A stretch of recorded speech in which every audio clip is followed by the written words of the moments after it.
Friday, of course, is Veterans Day, and joining us this morning is State Assemblyman Brian Bilbray. He's introduced the Higher Veterans Act of 2011. Good morning to you. Good morning. Talk about this Higher Veterans Act. Obviously, we know that so many of our vets get back and they have no jobs and they can't get a job.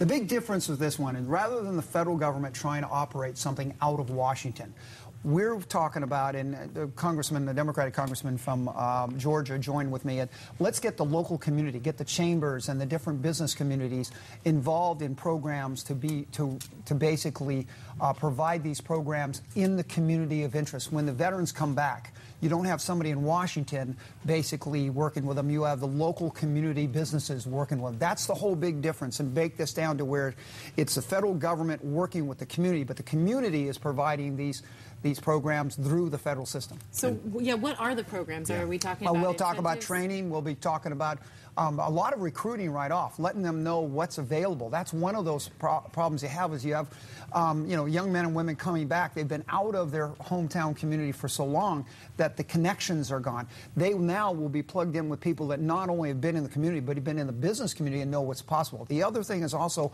the training programs.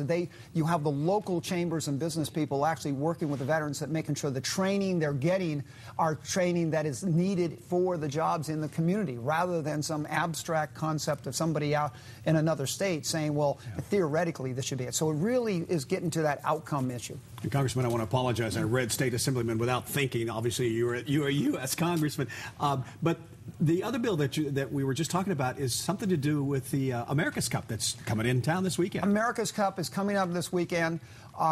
It literally takes an act of Congress to hold a sailboat race. This just shows you how out of control federal regulation is. And so this week, last week, I got the entire House of Representatives except for 2 Democrats that voted no and 1 Republican who was voting no, and then when I kind of confronted him with this, he voted absence. But if you can get everybody in the House of Representatives supporting a concept except 3, that's a pretty good one. Right now, Dianne Feinstein is really working at trying to get 2 senators to stop their holes so we can have this sailboat race. But I think the bigger story is this shows you how we have too much federal government control over our local communities, that we have to have Congress pass a law to be able to hold America's Cup event. Well, and we know how good it is for San Diego. Brings in millions of dollars for our community. Absolutely. And I was the chairman of the America's Cup Task Force way back in the olden days, worked with Dennis Conner and all those guys, and we saw that huge economic benefit, and we're glad to see it coming back. And this is going to be a real exciting one. These are going to be catamarans racing in the bay. This is going to be exciting. This is not sailing like you've known before. This is a Grand Prix type of racing and sailing. Excited he's excited oh, well, I'm a multi-huller. See, I've been sort of anti-establishment because I don't believe, very environmentally sensitive, I don't believe in putting lead in your boat. You might pollute something, but those multi-hulls are much faster, much more dynamic. If we can get personal for a moment, your daughter, 25-year-old Brianna, right, is part of a lawsuit for medical marijuana advocates that they're suing the Department of Justice today. Your feelings on what she's doing, and she does have a form of cancer, if you tell us about that. Yeah, Brianna has stage 3 melanoma. She's going through a real scary period. We all are.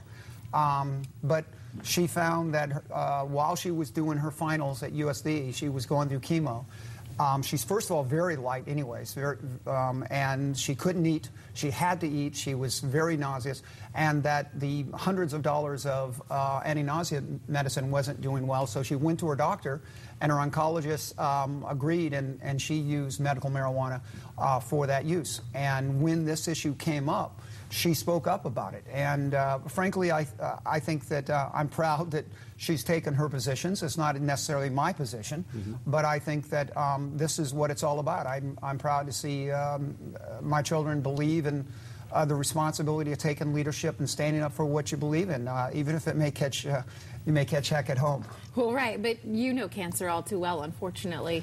Well, all of us do. I mean, my father died when I was high school. I had my lip removed just recently, but mine is squamous carcinoma, not 1/10 as dangerous as the melanoma that Brianna have. In fact, we share the same plastic surgeon. We go in, we sort of get a twofer with it. So that's the kind of issue that's coming down. But I think that one of the things with this this cannabis issue was, I think the federal government ought to do a study and do scientific studies. Don't have the politics. The politics is driving this. I think the science should drive the decision.